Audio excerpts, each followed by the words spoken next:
Feeling stuck trying to connect with your autistic teen? You're not alone. Many parents do. Today, I'm going to be sharing 3 tips that work, things you already have in your home that only takes 10 minutes a day. I'm Dana, a speech language pathologist with over 25 years of experience helping children and autistic teens bring communication, connection, and confidence back into your daily routine. Engagement isn't just about keeping your team busy. It's about building trust, communication, even job skills, one interaction at a time. The good news is you don't need any fancy apps or expensive programs. You just need a plan, and trying to put that plan into action is why I'm here to help. Let's get started. Tip number 1, meet them at their interest zone. Okay, I know you've heard before, let's follow their lead. Whatever they're interested in, try to build upon that. But I would say take it one step further. Also, get a notebook, not while you're with them, but afterwards, and just start paying attention to how they engage. Do they make comments? Do they ask questions? How is that engagement going with you? Because that's going to give you an indication of what that looks like with other people.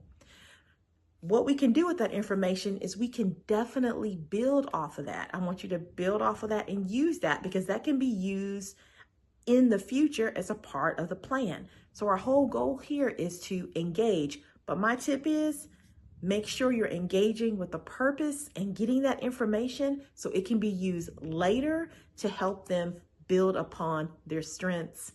And tip number 1, meet them where they're at.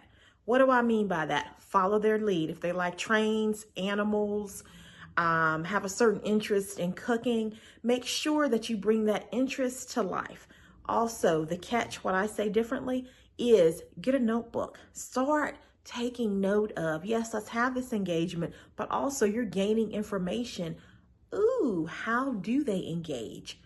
What are they engaging with? Are they able to have a back and forth reciprocal communication? If not, what are some of those barriers? What do they need? Are they making comments, or is it just them kind of talking alone and you all just sitting there? That is important information that can be used in the future. Tip number 2, build routine into the task. Turn interest into routines. All you have to do is just take that interest and start tweaking it a little bit.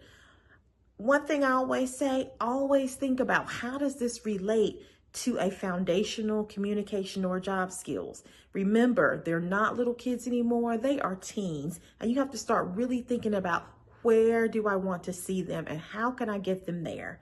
And so you want to start, hey, if that means taking quick little pictures, putting a timer with it, using praise, make sure that we're putting that into a routine, a real skill, and a real task. Tip 3, end with connection, not correction. Okay? We always want to connect. We always want to win on a positive note. I always say, plant the seed, watch it grow. I always say, plant the seed, watch it grow. Positive feedback, positive connection. But frame it. What am I doing to set my child up, especially my autistic teen, up for success? What does that look like? So even though we have our tips, we're engaging, we're trying to find something they like, what you're also doing is you're secretly kind of studying them to make sure, hey, these are some strengths that we can maybe work on later. Or you can take that same information to maybe their OT, their speech therapist, and they will actually, oh, this is what I've noticed. This is something we can work on. Parents, you're a great support. You see them, you're there, you know what they're doing. You see more than we often do. So I would just encourage you to use those 3 tips and make sure you're engaging with your team, but also secretly taking note so you know how to help them and set them up for success. Don't overthink it. That's why I'm here. I'm here to support you. If you're looking for more resources, 10aday.talktomeconsulting.com. I'm here to help. Thank you.